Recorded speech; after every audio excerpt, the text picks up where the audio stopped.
Right, so what are we going to learn in these videos? So the concepts involved will be, number one, we'll be learning the new way of finding gradient of a line segment. This thing called m equals to tangent theta. We'll be learning that parallel lines have the same gradient based on the first concept.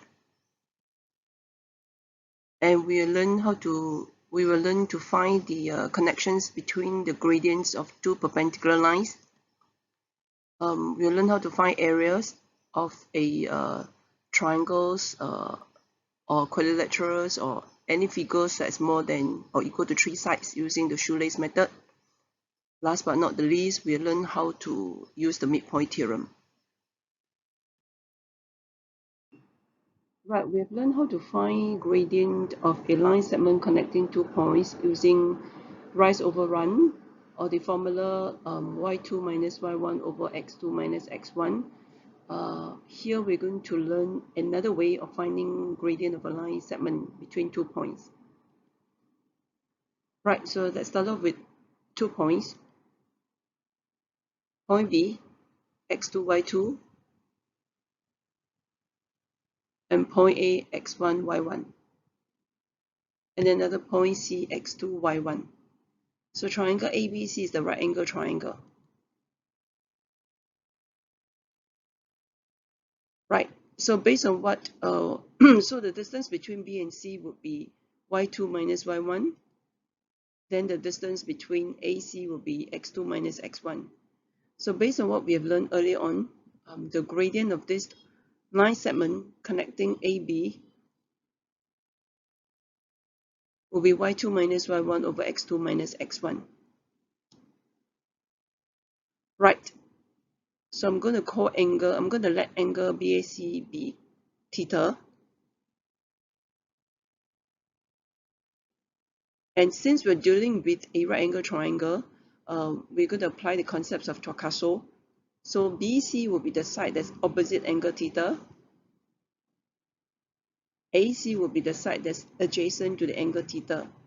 So if you were to recall that under Torcaso, if you have the ratio of getting the opposite sides over the adjacent side, that will give you tangent theta. Right, so tangent theta is actually the ratio of the opposite over the adjacent side. But what exactly is the opposite side? It's actually y2 minus y1, right? And what is the adjacent side? It's x2 minus x1. So tangent theta is equals to y2 minus y1 over x2 minus x1. And if you equate these two together, the orange color equals to the purple color, you can see that m is equals to tangent theta. So theta must measure in the anti-clockwise direction for the line AC. Right, let's look at an example on how we can apply these new concepts of finding gradient of a line segment using tangent theta. Alright, so let's start off by having 2 points there. Point A, which has coordinates negative 3, 5, and point B have coordinates 2, 7.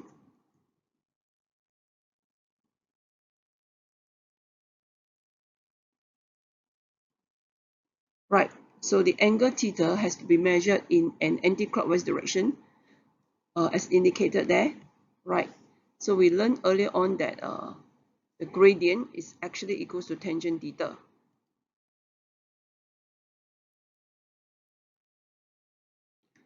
So gradient of the line AB using y2 minus y1 will be 7 minus 5 over 2 minus negative 3. So that gives you 2/5.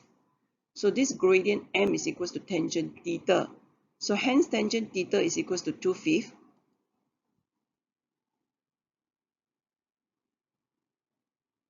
And so to find theta, we need to apply tangent inverse 2/5 because we're finding the angle theta. Right, so tangent inverse 2p will be 21.8 degrees. So this is one type of questions that they can ask using this concept of gradient of a line segment equals to tangent theta, where the angle theta is measured in anti-clockwise direction from the x-axis. Right, let's try to do another questions involving this concept m equals to tangent theta. You may want to try to do this on your own first before you look at the answer. Right, so we start off by having 2 points, point A and point B. Right, so for some of you, if you have a bit difficulty like substituting in the values for y2 minus y1 over x2 minus x1, it's good that you label your point A as x1, y1, your point B as x2, y2. Then in this case here, you will make mistakes, because sometimes you may use the x value for y or the y1 values for y2, that kind of thing. So by labeling it, the chances of making mistake could be reduced. Right, so we're going to let the angle be theta. So gradient of the lines AB, if you use y2 minus y1 over x2 minus x1, you get 9 over 0. So 9 over 0 is actually undefined. And if you were to draw a diagram, right, what you're getting is actually a vertical line. Right, that's the reason why you get 9 over 0, an undefined answer for the gradient. Okay, because the gradient of a vertical line is undefined. So then what will be the angle?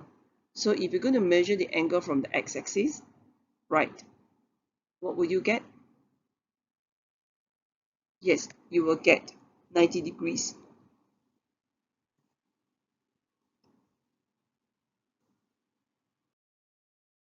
Right, so based on this concept that the gradient of a line is equals to tangent theta, right, and gradient of a line segment is equals to tangent theta, and this theta is the angle that the line made with the x-axis and measure in an anti-clockwise direction. That explains why that when we have two parallel lines, they have the same gradient.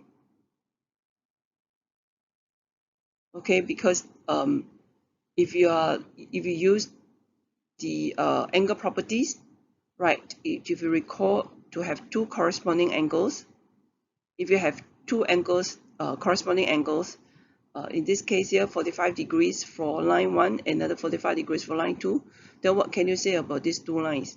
They're actually parallel to each other, right?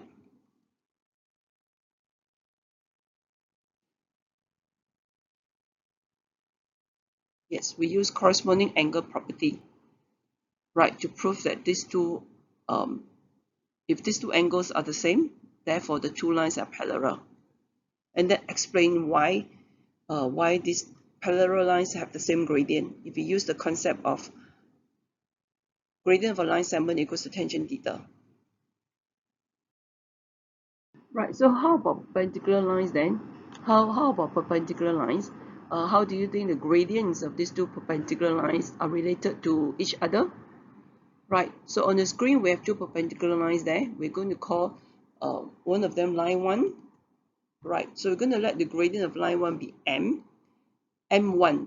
And if you're using the, the concepts of gradient equals to rise over run, okay, we're going to let the rise of this line 1 be y, and then the run be 1 units. So if you do a cross multiply, your y coordinates, it's actually m1. So instead of writing the point P, the y coordinates of point P be y, we're going to replace it with m1. Then if you have another line that say y2, line 2, that is vertically below line 1, right, vertically below, so it will have the same x coordinates as point P, which is 1. Now we're going to let the gradient of this line 2 be m2. Okay, so using the same concepts of what we have done earlier, right, we use rise over run. So the rise will be the y coordinates of your line 2, right, which we let it be m2. So in this case here, the point Q will be 1, comma m2. And of course, on the x-axis, what we have is because we let the x coordinate of P and Q be 1 unit. So the point on the x-axis will be 1, comma 0. And if you join all this up to form a right angle triangle, right? So what theorems can we apply in a right angle triangle? It's either Torcaso if you're dealing with angle, or in this case here, if you're dealing with length, right? Then we'll be using Pythagoras theorem. So if you use Pythagoras theorem, remember it's a squared plus b squared equals to c squared. So our c squared will be your pq squared, and then your a squared will be your op squared, and then your b squared will be your oq squared. Right, so using Pythagoras theorem, right, I've explained earlier on, your OP squared plus OQ squared will be equals to PQ squared. So OP refers to the distance between point O and point P. And OQ will refers to the distance between point O and point Q. And PQ will be the distance between P and Q, right? So if you were to simplify the left and the right,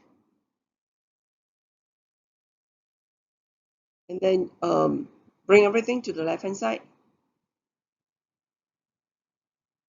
you will get m1 times m2 equals to -1. So what does this mean?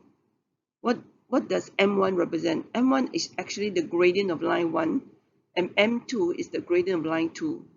So what we are saying is the gradient of line 1 times the gradient of line 2 will give you -1. And if that happens, then the line L1 is perpendicular to the line L2. Right, so in conclusion, right, if you are given two lines L1 and L2, where L1 and L2 are perpendicular to each other, right, and if you let the gradient of L1 be M1 and the gradient of L2 be M2, then M1 times M2 equals to -1. Or sometimes they may just give you the gradient of line 2. And from there, you can actually find the gradient of line 1 using -1 divided by M2. How do you get that? You just divide both sides by M2. Right, you divide both sides by M2. So M1 times M2 over M2 will give you M1. -1 divided by M2 will give you -1 over M2. So likewise, sometimes they may give you the gradient of M1. And they ask to find the gradient of M2. So you just use -1 to divide by the gradient of M1. We're going to have some examples on applying the concepts of perpendicular lines. Let's have example 1. So let's say if you have a line L1, where this L1 has equation y equals to 2x minus 1. And if you have another line L2, where the equations of this L2 is y equals to -half x plus 4. Right, so for L1, the gradient will be 2.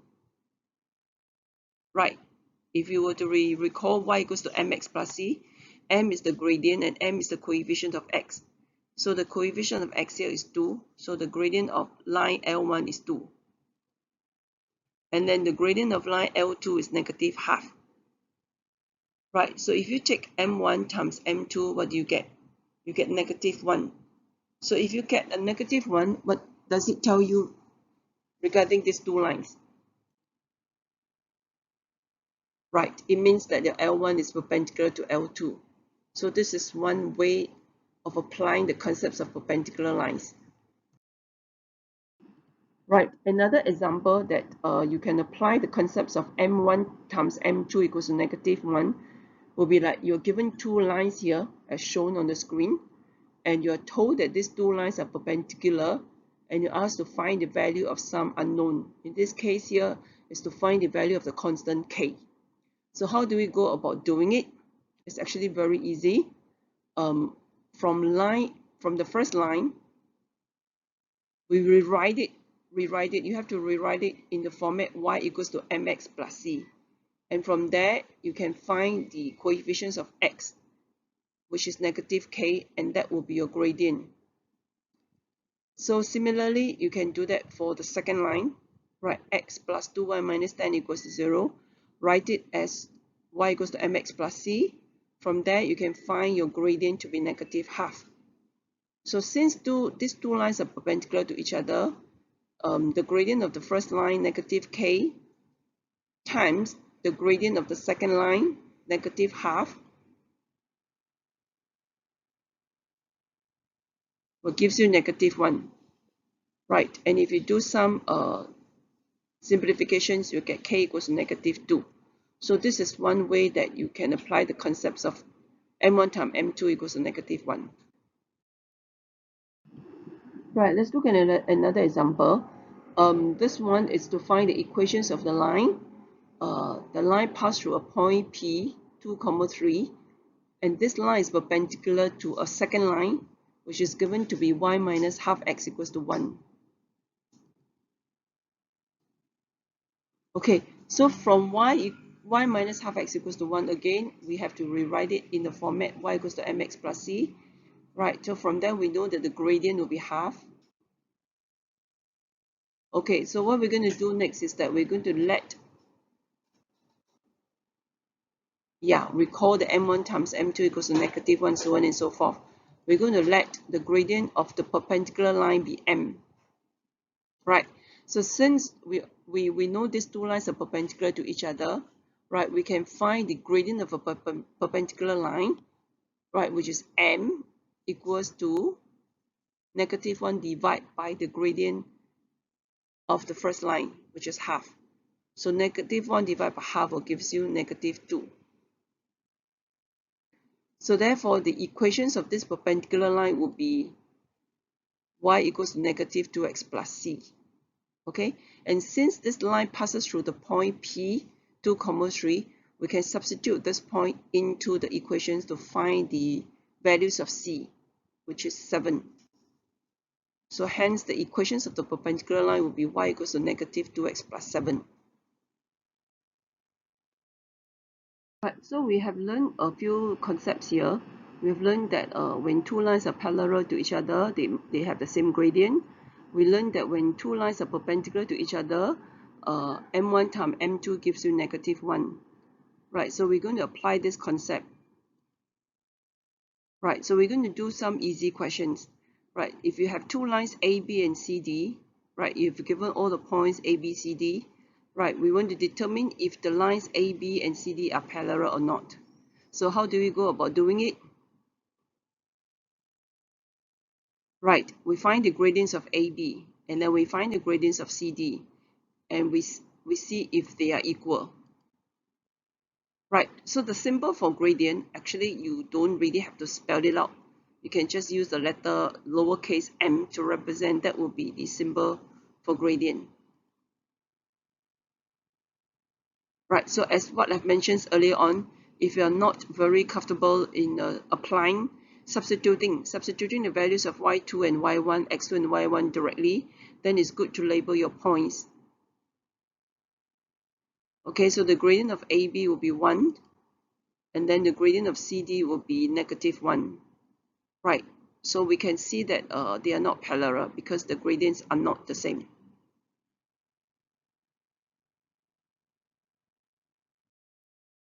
Okay, so we have done something that is very simple, right? Just basically finding gradients of two lines and see if they are parallel or not.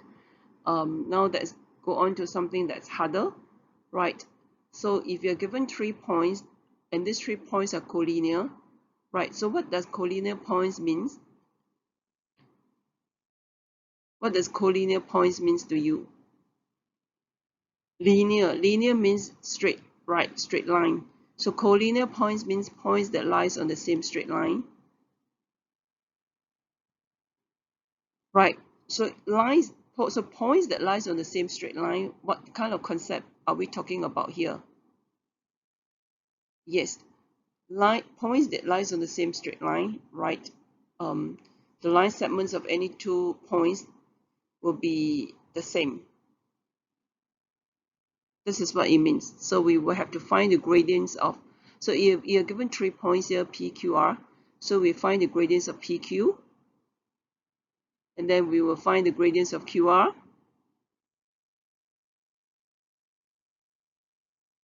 and since they have the same gradient, which is 1, right? So therefore these 3 points are collinear. right? So meaning collinear points means that the line segments joining any of these 2 points on that line have the same gradient.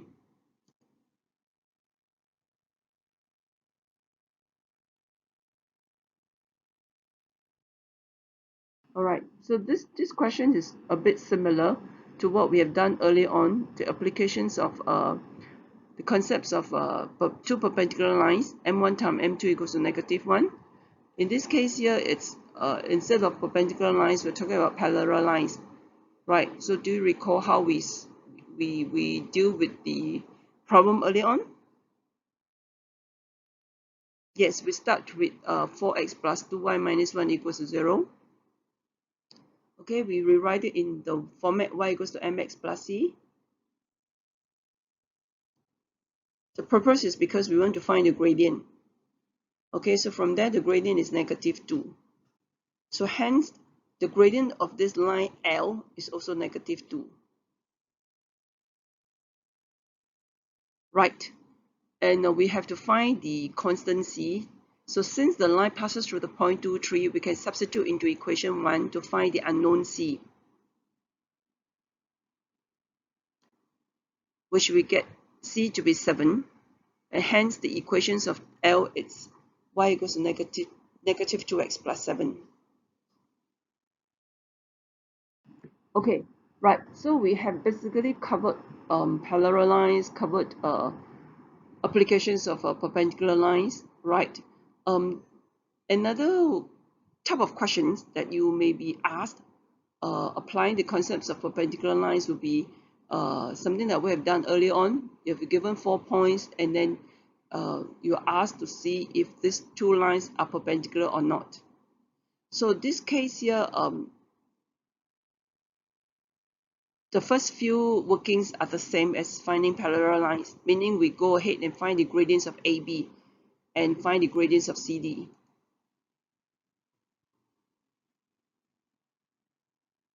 Okay, but subsequently the solutions will be slightly different, right? Because this is we have to prove that these 2 gradients multiplied together must give me -1. Hence you must pay very much attention to the way you present your answer. So this is how we do it. You take the gradients of AB times the gradient of CD,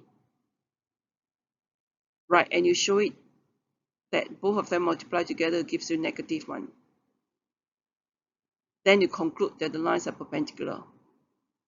So this is slightly harder than showing that they're parallel. Okay, showing that the parallel is just to see whether if the gradient is the same or not. Here you need an extra step. That is, you have to take the gradients of AB, take the gradient of CD, multiply them together and make sure you get -1. Then you conclude they're perpendicular.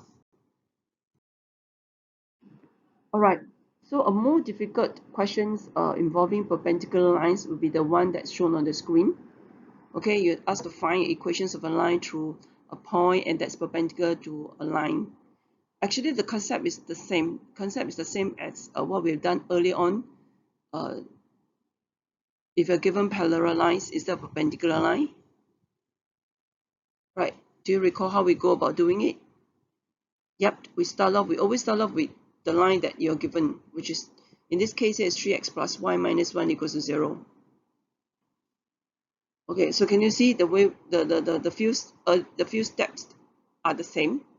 Right, from the line given, write it in the format y equals to mx plus c. From there, find the gradient, which is -3. And right here, you're finding the perpendicular line. Right, so this perpendicular line, do you recall m1 times m2 equals to -1? And if you want to find m1, you just take -1 divided by m2.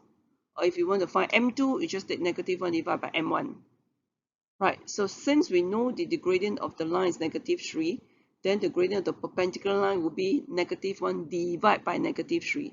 So you don't really have to be all the time m1 times m2 equals to -1. m1 times m2 equals to -1 is more for proving, like what we've done earlier on just now. You find the gradient of m1, find the gradient of m2, you multiply them together, you get -1. Then you prove that the lines are perpendicular. In this case here, we just basically, once you know the two lines are perpendicular, you just basically use -1 divide by the gradient of one of them, right, to find the gradient of the other one. Okay, so in this case, it's -1 divided by -3, right? You get 1/3. So 1/3 will be the gradient of the perpendicular line.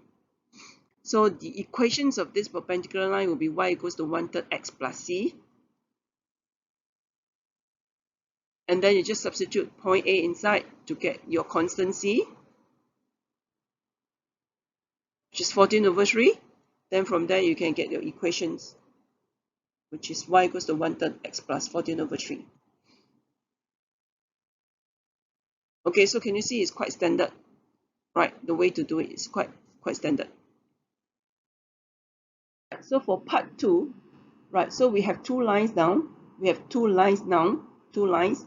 One is 3x plus y minus 1 equals to 0, and one is the perpendicular line. So when these two lines intersect each other, there will be an intersection point. So this intersection point is point N, and we need to find the coordinates of N. Right, so you just have to solve these two equations simultaneously, right? Put all your x value on the left and put your the other values on the right.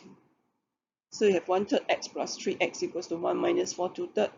Just basically use your calculator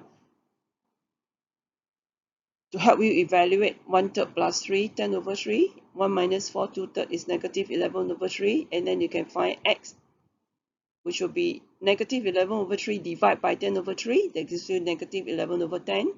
Then you substitute x equals to -11/10 into equations 1 or 2 to find your y coordinates. Right, that's how you get your intersection point. Okay, so remember when two lines intersect each other, that point is called the intersection point. Right, so for part 3, okay, it's good to have a diagram. Okay, of course you can't solve the questions by drawing, but having a diagram will help you visualize, okay, the situations better. So basically you have two lines there. You have two perpendicular lines. The green line, which is y equals to -3x plus 1, and then the blue line. Okay, and we already found your intersection point N, right? And so we also have a point A. The point A is on the blue line, because the point A is perpendicular to your green line. So the point A must be on the blue line. And we also understand that shortest distance from A to the perpendicular line is the shortest distance is actually the distance that is perpendicular to, that means the shortest distance from A is actually the perpendicular distance from A to the green line.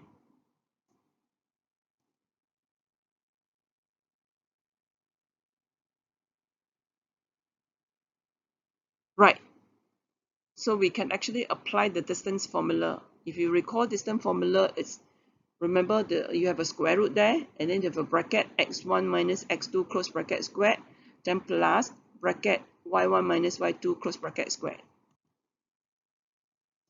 Okay, so you substitute in, again, if you're not very comfortable in,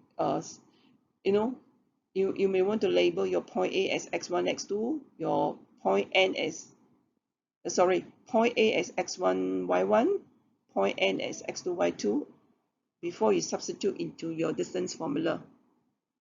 And then you leave your answers to three significant figures.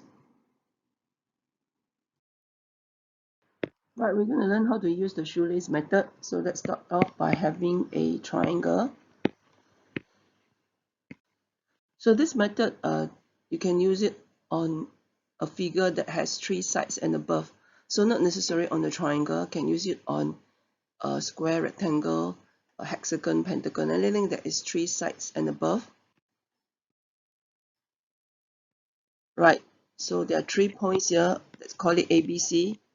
And I'm going to let the coordinates of A be x1, y1, coordinates of B be x2, y2, coordinates of C be x3, y3.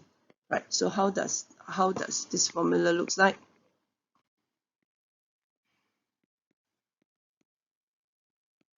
right? It goes this way. There's a half there, followed by two lines. These two lines are actually modulus functions. We won't go into detail in that. Basically, what this modular function does is to convert any negative number to positive, but if you're a positive number, you still remain as a positive. Okay, so how does this method work? Right, first of all, we have to arrange all the points systematically. Right, so you can start with point A or point B or point C, doesn't matter. So usually we start with point A. So you arrange them in column form. So you write the x coordinate first, which is x1 for point A, followed by the y coordinates for point A, which is y1. Right, and then you go in an anti-clockwise direction. So go in an anti-clockwise direction. So you go on to point B, then to point C. Okay, this one you must be careful. Remember, you must always go back to point A. You must always end, the beginning and the ending points must always be the same. So if you start with point A, then you end with point A. Right. So, and then you close it up with the vertical line. Right. So it's not necessary to always start with point A. Supposing if you want to start with point B, then you will go this way. X2, Y2, followed by X3, Y3, followed by X1, Y1, then ends with X2, Y2. Okay, the starting and the ending points are the same. All right, so what's the next step? Right, the next step is, okay, first of all, why do we do in anti-clockwise direction? Okay, the reason is that when you do in anti-clockwise direction, the answer that comes out will always be a positive value, right? So you don't have to worry about, actually the modulus function is if you don't do the correct directions, you may get a negative value, and the modulus function is to convert it to a positive values. But if you don't want to be too concerned with that, you just remember to take in the anti-clockwise direction. That means you arrange all the points in the anti-clockwise direction. Okay, so what's the next step? The next step is the half is still there, and we convert that two vertical lines into a square bracket. Right, so this is a bit tricky, right? So how do we get the first set of values? The first set of value, you get it by taking x1 times y2. The values for x1 times the values for y2 plus the value for x2, y3 plus the value for x3, y1. So this is how it goes. x1, y2. x1, y2 means x1 times y2 plus x2, y3 plus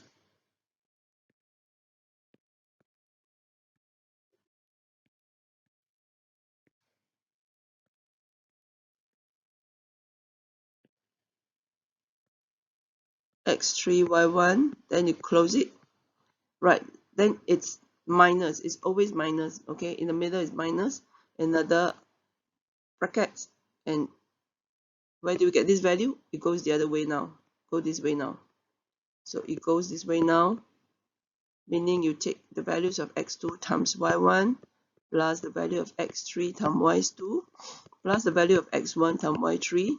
Then you close it and then end up with a square bracket. All right, so if you look at this diagram here, and if you happen to have a pair of shoes with you, like look at how you tie the shoelace. All those crosses there, does it remind you of how the shoelace looks like? So therefore, this is also known as the shoelace method.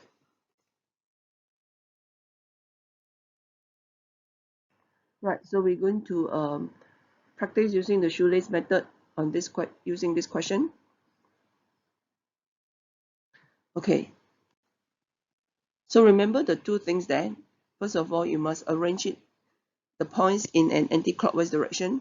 And in this case here, we have a quadrilateral. Quadrilateral has 4 points, so you will have 5 sets of points in your formula. So area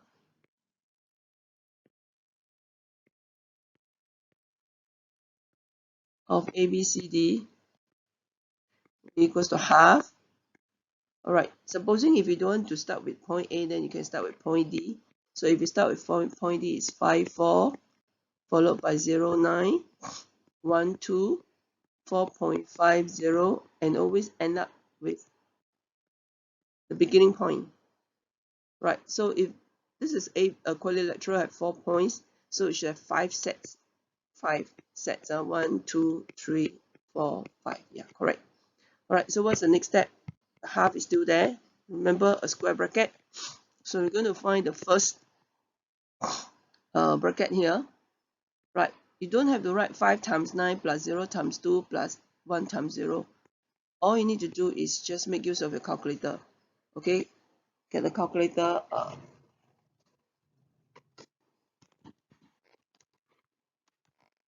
Right, so using a calculator, just press bracket, then take 5 times 9, then plus 0 times 2, plus 1 times 0, plus 4.5 times 4. So that will give you 63.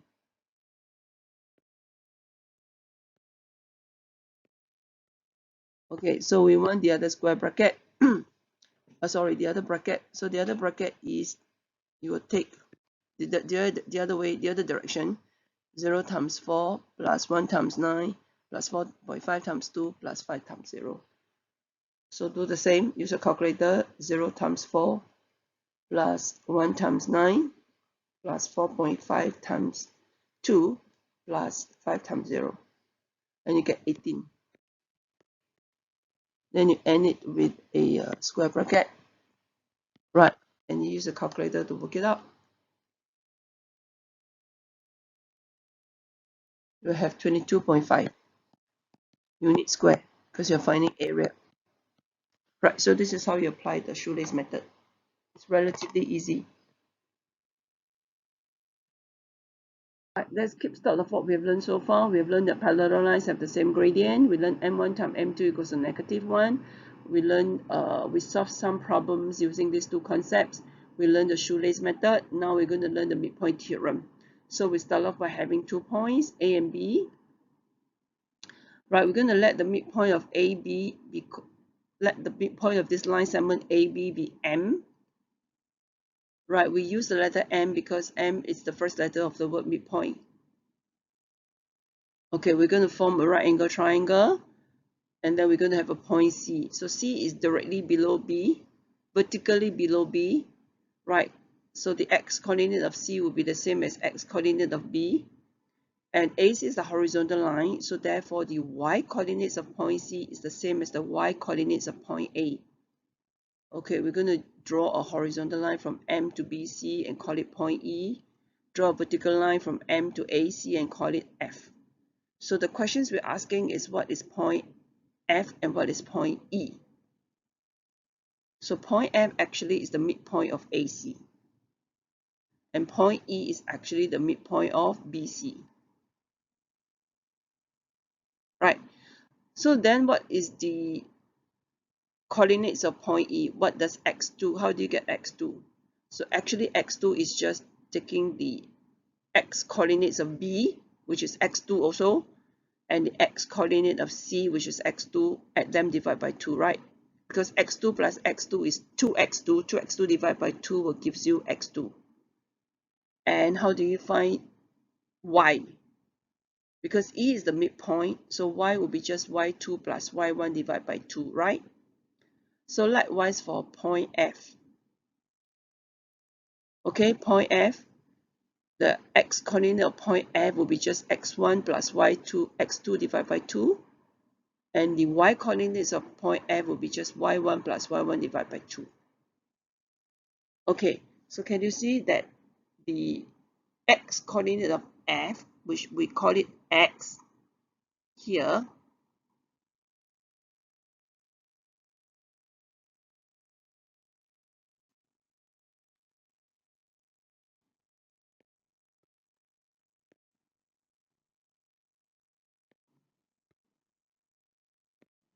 this one here is the same as this guy here, right? So therefore,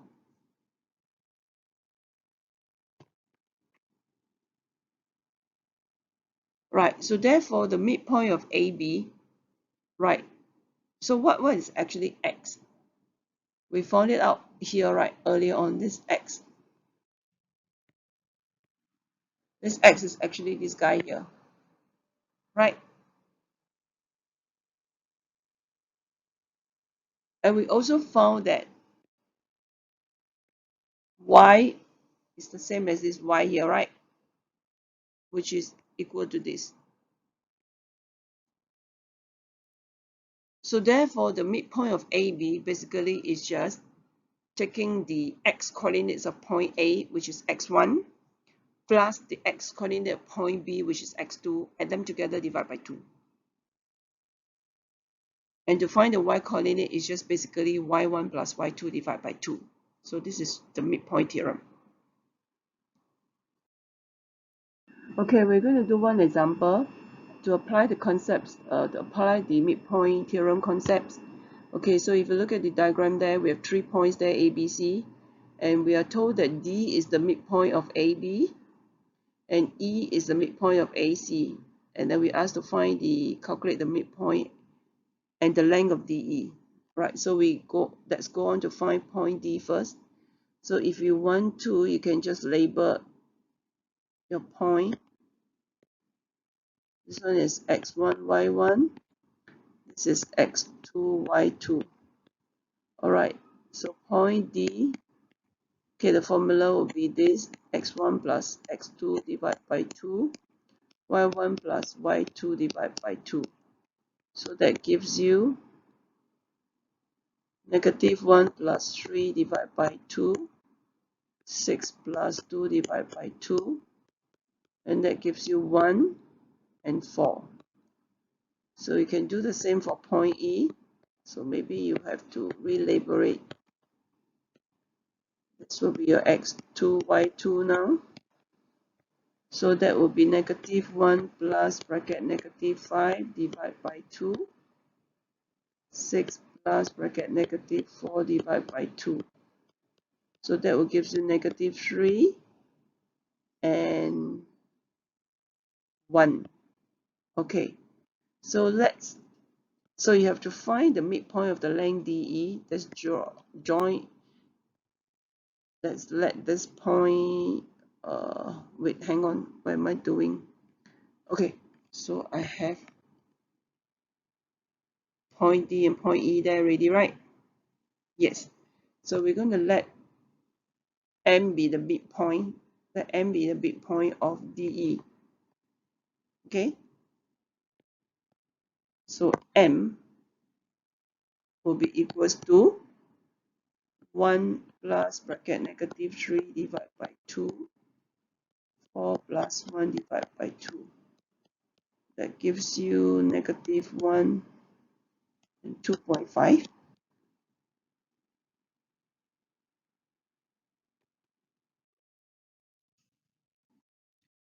Okay, -1 and 2.5. 1 plus minus -2. Yep. All right. Then to find the distance DE, okay, recall your distance formula. This one. The formula to find distance between the line segment.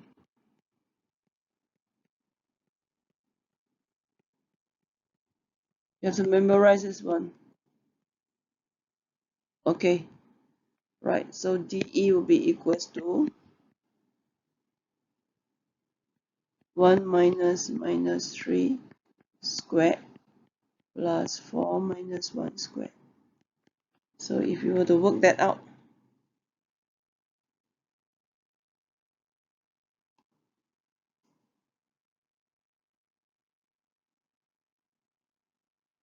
that gives you 5 units. Okay? Alright, so let's take stock again of what we have learned so far. We have learned parallel lines have the same gradient. We have learned m1 times m2 equals to -1. We have learned how to use the shoelace method to find area of a three-sided figure and above. We have learned how to apply the midpoint theorem. Right, so what we're going to do now is a very important concept that is regarding some special property of a parallelogram, a square, rectangle, and rhombus. So what is the special properties about them? You only apply to these four quadrilaterals. Okay, parallelogram. We all know parallelograms. What are the properties of a parallelogram? Opposite sides are parallel. Square, four sides equal. And then you have the corner angles is 90 degrees. Rectangle and rhombus. Okay, rhombus, four sides equal and then diagonals actually intersect at 90 degrees. Okay, so what is the special property involving all these four quadrilaterals? The diagonals of this quadrilateral intersect at the same midpoint. Okay, the diagonals of all these quadrilateral intersect at the same midpoint. What does it mean? Okay, so the orange colors represent the diagonals. So all these diagonals, right, they intersect at the same midpoint.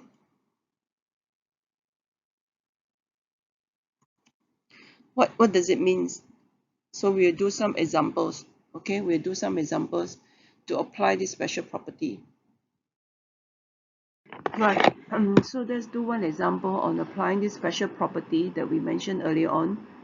Right, so let's look at the question. So you're given 4 points there, PQRS, except that point S, you're not given the X and the Y coordinates. So you're told that M is the midpoint of PR, and you're asked to find the coordinates of M and S and show that PQRS is the rhombus. Right, so to find the midpoint of RP, right, that's quite easy. You just apply X1, call this X1, Y1, this is X2, Y2. So you just take X1 plus Y2 divided by 2, Y1 plus Y2 divided by 2, and that you will get the coordinates of M. Okay, so just now we said that the diagonals will cuts at the same midpoint. So in other words, if you were to draw a line from S to Q, that will be the diagonals, and the midpoint of these diagonals will be equals to the coordinates of M. Okay, right, so we draw a line from S to Q, and so M is also the midpoint of QS. This is what we mean. The diagonals will cut at the same midpoint. This is what we mean. Right, so we can go on to find the midpoint of SQ using x1 plus x2 divided by 2 and y1 plus y2 divided by 2. Okay, and that midpoint will be the same as midpoint of QS. So from there, 9 plus a, right, 9 plus a over 2 gives you 1.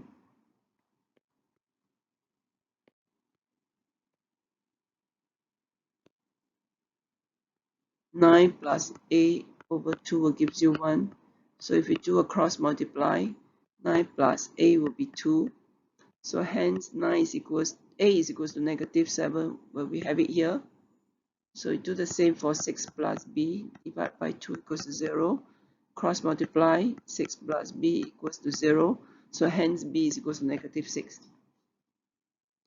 Alright, so we found the coordinates of M, find the coordinates of S. Okay, so the next thing is that we need to show that PQRS is the rhombus. So to show PQRS is the rhombus, we need to know the properties of a rhombus. So a rhombus must have all sides equal. So we just need to show that, find the length of PQ, find the length of QR, right? And we show that they have the same value. Because if it's the parallelogram, we don't have to show all four sides equal. Parallelograms already, it means that the opposite sides are equal, right? So we just need to show that PQ, if PQ equals to QR, that means PQ will be also equals to RS. And if you found QR, the value of QR also be equals to PS, because originally the question says that PQRS is the parallelogram, right? So you really don't have to find all the four sides. You just have to make sure you find PQ and QR. Okay, so they're both equals to square root 125. Okay, we also need to show that the diagonals intersect at 90 degrees, right? So that will be the next slide. Okay, so we will have to find the gradients of RP, right, which is negative 4/3, and then we go on to find the gradients of SQ, which is 3/4, and we take both of these gradients multiply together, we get negative 1. So what's the conclusions that we can make here? It means that SQ is perpendicular to RP, right? So we prove that this one is the intersects at 90 degrees, and we also prove that PQ is equals to RQ, which is also equals to SP and also equals to RS. So hence PQRS is the rhombus.